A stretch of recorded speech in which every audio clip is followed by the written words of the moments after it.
मनमानी नहीं चलेगी, नहीं चलेगी। कंस्ट्रक्शन का काम नहीं चलेगा।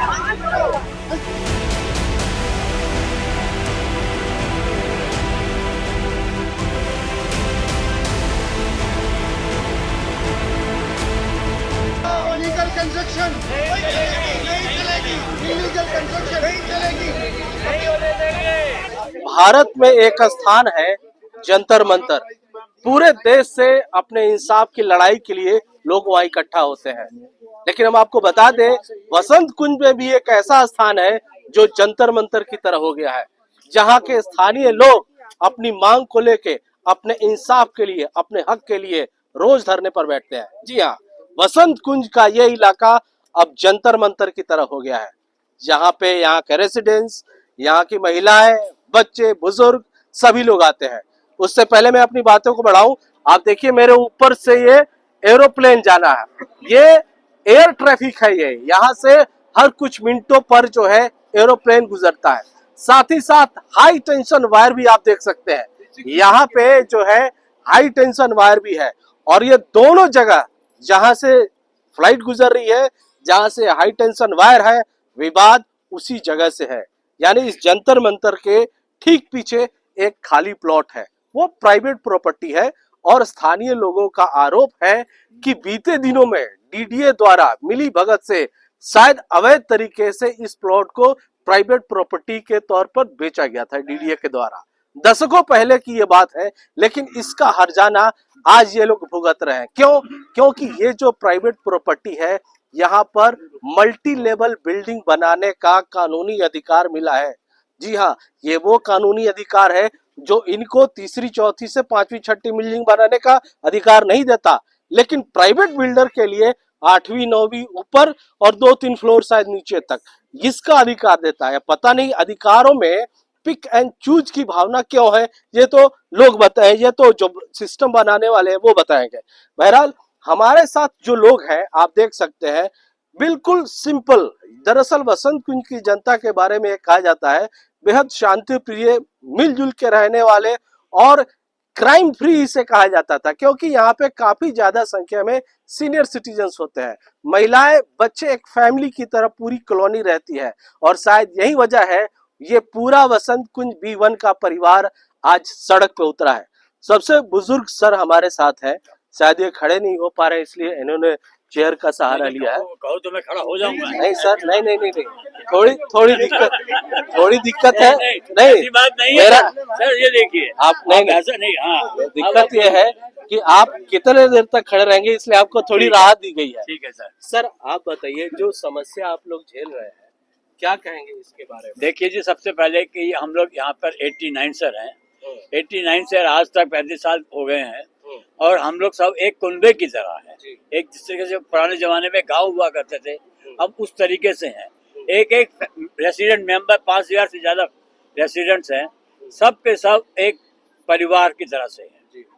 अब सबसे बड़ी प्रॉब्लम ये हो रही है कि इतने सालों के बाद में एक मल्टी स्टोरी बिल्डिंग और इतने फ्लैट्स बनाकर, जहाँ पे सड़क पे आदमी नहीं चल सकते, गाड़ियां नहीं चल सकती, और इतनी बड़ी बड़ी बुलडोजर्स और सब कुछ लाकर किस तरीके से वो अंदर लेके ये हम लोगों को जीना हराम कर रहे हैं। बच्चों का खेलना कूदना सब मुश्किल हो जाएगा। कम से कम 4-5 साल इस बिल्डिंग को बनने में लगेंगे, और यहाँ पे आदमी का हर बच्चों का जीना भारी हो जाएगा। अच्छा सर, मैंने अपने अभी जो बात है उस बात में इस जगह को जंतर मंतर से तुलना की। क्या वैसा लग रहा है कि अब आप लोग लगातार यहाँ धरने पर बैठेंगे जब तक इस नहीं? ये B1 का जंतर मंतर है जी, हाँ, वही बोल रहा हूं। ये B1 का जंतर मंतर है। और आपने बहुत अच्छी बात समझाई हमको। यहाँ पर उम्मीद है कि हम कल से और ज्यादा से ज्यादा धरने पे बैठेंगे, ताकि जिस तरीके से आज उनके बाउंसर्स ने आके हमारे B1 के रेसिडेंट्स को गालियां देते हुए और बड़े बड़े हाइड्रो को अंदर लेकर आए, और उस तरीके से हम इनको नहीं होने देंगे। क्योंकि ताले तोड़ दिए हमारे गेटों के, हमारा बैरिकेड्स सारे तोड़ दिए, और लोगों को नुकसान पहुंचाया। गार्ड्स को उन्होंने धमकियां दी हैं कि तुम्हें देख लेंगे। तो इस तरीके से हम लोग इतने वो डरपोक नहीं है कि हम लोग इस डर के अपने अपने घरों में घुस जाएंगे और उनकी मनमानी चलने देंगे। जी देखिए, जैसा कि मैंने पहले कहा, यहाँ के लोग बेहद शांति प्रिय, शांतिपूर्ण तरीके से यहाँ पे लोग प्रोटेस्ट कर रहे हैं, लेकिन ऐसे में जैसा इनका आरोप है, बाउंसरों द्वारा इनको थ्रेट करना, ये कितना गलत है। ये लोग इतने शांति प्रिय तरीके से यहाँ अपनी जगह पे हैं, या इनका कॉलोनी, इनकी सड़क इनकी अपनी है, यहाँ पे बैठे हैं और उनके साथ इस तरह का व्यवहार। क्या कहेंगी, जो मैंने एक बात कही, कई फ्लोर बिल्डिंग की, इसको शायद 8 मंजिला 9 मंजिला बनाने की बात कही जा रही है, सामने से यहाँ इसके हाई टेंशन वायर और एरोप्लेन दोनों जा रहा है, और आपको परमिशन नहीं है उतने ऊंचाई तक बनाने की, तो नियमों में पिक एंड चूज की संभावना लगती यही है समझ आपको? में नहीं आ रही है। अगर हम लोग यहाँ पे थोड़ा सा भी एक्सटेंशन करना चाहते हैं तो एमसीडी आ जाती है हमारे को नोटिस भी दे देती है कि आप इतना एक्सटेंशन नहीं कर सकते। इनके लिए कोई रूल नहीं है, कोई रेगुलेशन नहीं है, कुछ भी कर सकते हैं। इनको बेसमेंट डिग करने की भी परमिशन दे दी गई है, कैसे दे दी गई हमें नहीं पता। हमारे इतने पुराने स्ट्रक्चर्स है, इतनी डिगिंग होगी तो हमारे फ्लैट्स का तो बुरा हाल हो जाएगा। अभी पीछे यहाँ पे मेट्रो का काम चला था, लोगों के घरों में दरारें आ गई थी, तो सोचो अगर ये काम इतना चलेगा, इतनी हेवी मशीनरी आएगी तो कैसे सब चलेगा। हमारी सुनवाई हम 3 बेसमेंट अप्रूव करी है एमसीडी ने। जी, 3 तो बेसमेंट, एक बेसमेंट नहीं, 3 बेसमेंट। बताओ वो कितनी मुश्किल है। हम अस्थमा प्रॉब्लम है, हम सारे सीनियर सिटीजन है, सबके लिए कितना रहना मुश्किल है। हम तो ऐसे ही, जो हमारी जिंदगी 2-4 साल तक वो भी हमारी खत्म हो जाएगी, इतनी हम लोग सहन कर पाएंगे। हम बड़े सब सीनियर सारे रहते, शांति पूर्वक हम रह रहे थे। हम 90 से रह रहे हैं यहाँ पर, कभी हमने इतनी अशांति नहीं देखी जो हमको ये 10-15 दिन में इतनी अशांति देखी है। इतनी इन्होंने दहशत फैला दी है। ऐसे ताले तोड़ के कोई है कि कुछ तो रूल एंड रेगुलेशन होना चाहिए। हमारा घर है, हमारी फैमिली है, उसका ताला तोड़ देंगे तो क्या एफआईआर नहीं होती है? ऐसे ताले तोड़ने, किसी के घर का जाके तोड़ते तो एफआईआर बोलते ना जी, उसके अगेंस्ट लिखवाओ कंप्लेंट। तो इसके अगेंस्ट कोई कंप्लेंट नहीं, तो हमारे ताले तोड़े हैं। जो इनका आरोप है, इनसे ये बात कहा जा सकता है, कानून तो है लेकिन इनके लिए अलग और दूसरे के लिए अलग तरीके से हो रहा है, और ये शायद गलत है। ये सीनियर सिटीजन है, और जैसा कि मैंने कहा कि लगभग 5000 परिवार यहाँ पे रहता है और काफी ज्यादा उसमें बुजुर्ग रहते हैं। अब आपको एक तस्वीर दिखा रहे हैं, इस 5000 की आबादी में लगभग 2000, इस चीज को आप देखिए, यहाँ ठीक पीछे बच्चों का स्कूल है। इस स्कूल में लगभग 2000 बच्चे रोज आते हैं, रोज पढ़ाई करते हैं। उनकी सुरक्षा, उनकी सिक्योरिटी क्या होगी जब ठीक बगल में इतने बड़े लार्ज स्केल पे मल्टी स्टोरी बिल्डिंग बनेंगे, बड़े बड़े मशीन और लगातार मटेरियल्स का जब यहाँ पे इस्तेमाल होगा, तो इन बुजुर्गों का, उन बच्चों का क्या हाल होगा? इनके सेहत की जिम्मेदारी किसकी होगी? हम रोड पे चलते हैं, जब सीनियर शाम को जाते हैं, तब हम अपनी गाड़ियों के लिए भी हम 3 बंदे एक साथ नहीं चलते, 2 नहीं चलते, लाइन में चलते हैं, 3 जने होते हैं। कितना ट्रैफिक है, और ये अगर इनका हो गया तो क्या ट्रैफिक का होगा? कहाँ जाएंगे? हम तो चल ही नहीं पाएंगे, ना घर से बाहर निकलेंगे, और ऊपर से अस्थमा प्रॉब्लम, और ज्यादा घर में बैठ जाएंगे तो ऐसे ही खत्म हो गए। जब बाहर भी नहीं आ पाएंगे, ये नहीं होगा, तो सीनियर्स के लिए कितनी प्रॉब्लम्स है। जी जी, हम तो मैं आपको एक एक चीज दिखा रहा हूँ। दरअसल पीछे अगर आप हमारे देखेंगे तो सामने तो जो वसंत कुंज जो कॉलोनी बनाया गया है, इसमें बनाने समय इसमें पार्किंग किसी को नहीं दी गई थी, स्कूटर की पार्किंग थी, और रोड पर ही पार्क करना इस जो कॉलोनी है इसके नियम में है।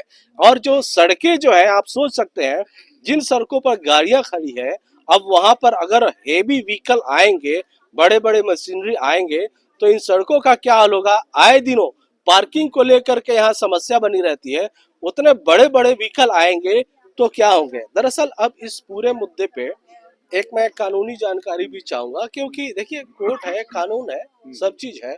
आप लोगों को वहां से भी मदद क्यों नहीं मिल पा रही है? आप लोग कोर्ट से क्या हो रहा है? नहीं, देखिए, कोर्ट तो हम लोग गए हैं, रिट पिटिशन फाइल किया होगा। जो भी जज है, देखिए प्राइमा फेसाई कोई भी जज जो है वो रिप्लाई मांगता है रिस्पोंडेंट से। जैसे हमने डीडीए को बनाया है, एमसीडी को बनाया है, तो एमसीडी का रिप्लाई आया है, डीडीए का नहीं आया। तो जज साहब ने यही कहा कि मैं देखना चाहता हूँ कि जो हमने इशू रेज किया है, हमने क्या किया है कि ग्रुप हाउसिंग प्लॉट नहीं है, ग्रुप हाउसिंग नॉर्म्स लगाया गया है। जो प्राइवेट लैंड पॉलिसी के अनुसार कोई भी अप्रूव लेआउट प्लान में आप वही बना सकते हैं जो सराउंडिंग एरिया, 4 फ्लोर है तो 4 फ्लोर बना सकते हैं। फिर हमने बात किया है वो कि भाई आप चेंज लेआउट प्लान नहीं कर सकते हैं। जब हम यहाँ आए थे, हमने परचेज किया, आपने दिखाया कि ये सारे लो राइज हैं, यहाँ सम फ्लैट्स यहाँ बनेंगे, तो एकाएक आपने कैसे ये लेआउट प्लान चेंज कर दिया? फिर हमने पॉपुलेशन डेंसिटी का कहा है कि भाई 48 फ्लैट्स बनने थे, 200-250 लोग रहने थे, आज 750 लोग रहेंगे। तो ये बातें हमने क्या, ईजमेंट्री राइट्स जो ये कह रहे थे कि भाई एक क्वालिटी ऑफ लाइफ हम लीड कर रहे हैं पिछले 40 साल से, ऑल ऑफ ए सडन आप नहीं कर सकते हैं। हमने वेंटिलेशन का बात किया है, हाई राइज है, सनलाइट ब्लॉक होंगे। आप लोगों को आशा है कि कोर्ट के तरफ नहीं, से आप लोगों को जज साहब ने कहा है कि हम डीडीए का रिप्लाई देखना चाहते हैं। उन्हें 10 दिन का मोहलत दिया है और 16 को नेक्स्ट हियरिंग है। ठीक है।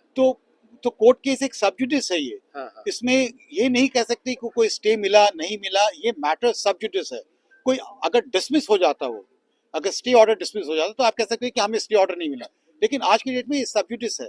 ये देखिए, ये मामला सब जुडिस है। दरअसल दोनों ही पार्टियां कोर्ट में गई है, फैसला आना बाकी है, स्टे होगा क्या होगा ये आगे की बात है।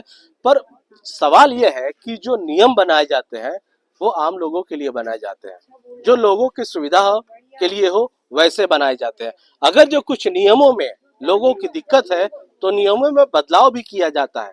यही तो है मानवता, और ये इस तरह का काम हमेशा होता रहा है। आप कुछ बोल रही थी। मैं बस ये कह रही थी, ये बाउंसर शब्द कहने से क्या गुंडागर्दी खत्म हो जाएगी? गुंडे घूम रहे हैं यहाँ पर इस समय।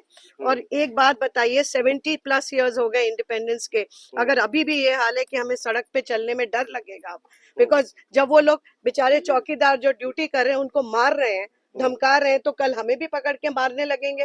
सो I am feeling very insecure even going for a walk in the evening now, क्योंकि कौन इसमें बाउंसर खड़ा है, कौन गुंडा है, हमें पता भी नहीं चल रहा। और इस तरह का मैनुअल धमकी देना और इस तरह के लोगों को अंदर घुसाना, हम लोग को कैसे पता चलेगा? दे आर फेसलेस, हमें क्या पता था सुबह कौन घुसे और कौन मारने लगे? देखिए, ये मैंने पहले भी कहा था, जो सुरक्षा की जो समस्या है अब ऐसे कॉलोनी में हो रही है जो कि एक परिवार की तरह रहते हैं। अब सोचिए, एक महिला होके ये अपनी सिक्योरिटी को थ्रेट बता रही है। क्या हालत हो गई है कि ये अपने घर, अपने कॉलोनी में सुरक्षित नहीं है। और जैसे उन्होंने हमारे गेट नंबर 3 पे बुलडोजर खड़ा कर दिया, या सीनियर सिटीजन्स है, कल को वो सारे गेट के आगे एक एक बुलडोजर खड़ा कर दे, कल को कोई इमरजेंसी आ जाती है, किसी को हॉस्पिटल ले जाना है, कौन रिस्पॉन्सिबल है? कल को वो बड़े बड़े बुलडोजर्स अंदर ले आएंगे, कोई मिसहैप हो जाता है, उसकी जिम्मेवारी किसकी होगी? हम 1990 से यहाँ रह रहे हैं, आज तक हमारे आपस में हम मिलके रह रहे हैं, कुछ भी नहीं हुआ। अब 15 दिनों में पूरी कॉलोनी हलबल हो गई है। रोज हम घर से बाहर निकल रहे हैं, धरने पे आ रहे हैं, जरा सा कुछ होता है बुलडोजर आ गया, ये हो गया, सबका जीना हराम कर दिया इन्होंने। कभी ये गेट बंद करते हैं, कभी वो गेट बंद करते हैं, पता करना पड़ता है कौन सा गेट खुला है, किस समय किससे निकल सकते हैं, किससे आ सकते हैं। दहशत हो गई है। और जब ये मैटर अंडर सब्जुडिस है तो ये इसको वेट करना चाहिए बिल्डर को, कि ना कि इस तरह की हरकतें करनी चाहिए। ये हम आम जनता परेशान हो गई है। We are simple citizens, we just want justice for ourselves. हम घर हैं, अपने घर में शांति पूर्वक रह रहे हैं, उन्होंने हम पूरी कॉलोनी की शांति भंग कर दी है। बिल्कुल, और ये हम लोग भी लगातार देख रहे हैं कि जो यहाँ के रेसिडेंट्स है वो लगातार दिक्कत में है। सर, आप क्या कहना चाहते हैं? मैं ये पूछना मांगता हूँ कि अगर मल्टी स्टोरी बिल्डिंग एक छोटी जगह पे अलाउ कर रहे हो तो पूरा वसंत कुंज अलाउ कर रहे हो क्या? ये एक प्रेसिडेंस बन जाएगा। बिल्कुल, इसको आप रोक नहीं सकोगे। किस लिए? क्योंकि कानून एक के लिए थोड़ी है, बिल्कुल, सबका ही सेम है। हाँ, तो आप उम्मीद करो कि ये सारा वसंत कुंज अगर 10 स्टोरी बन गया तो क्या होगा? जब वो 4 स्टोरी से संभल नहीं पा रहा गवर्नमेंट से, 10 स्टोरी कहाँ से संभलेगा? तो आपका पानी आप नहीं दे पा रहे हो। पूरे वसंत कुंज में कहीं पर कोई ये कह दे उनको रेगुलर पानी मिलता नहीं मिलता। 1 घंटे। सर, समस्या एक ये भी है जो मैं देख रहा हूँ। मेरी बात सुनो। हाँ। तो अगर हमारे पास फैसिलिटीज है नहीं तो वो 10 टाइम्स कैसे करा सकते हो?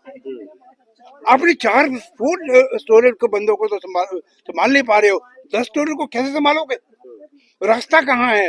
रोड्स कहाँ है? कहाँ पर है? पार्किंग नहीं है। समस्या एक ये भी है कि जो आप लोगों की बिल्डिंग है वो दशकों पुरानी है।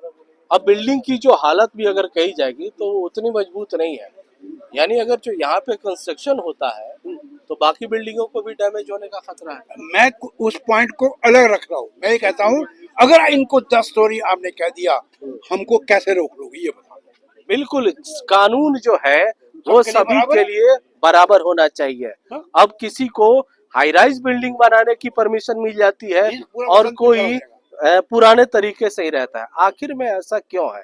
देखिए, वसंत कुंज की जनता कथित जंतर मंतर से अपना धरना इन्होंने दे दिया है और मांग यही है, चाहे कुछ भी हो जाए, अगर जरूरत पड़े तो नियमों में बदलाव भी हो, लेकिन इस कॉलोनी को सुरक्षित किया जाए। और यहाँ की जनता की मांग है कि हाई राइज बिल्डिंग यहाँ किसी हालत में भी ना बने।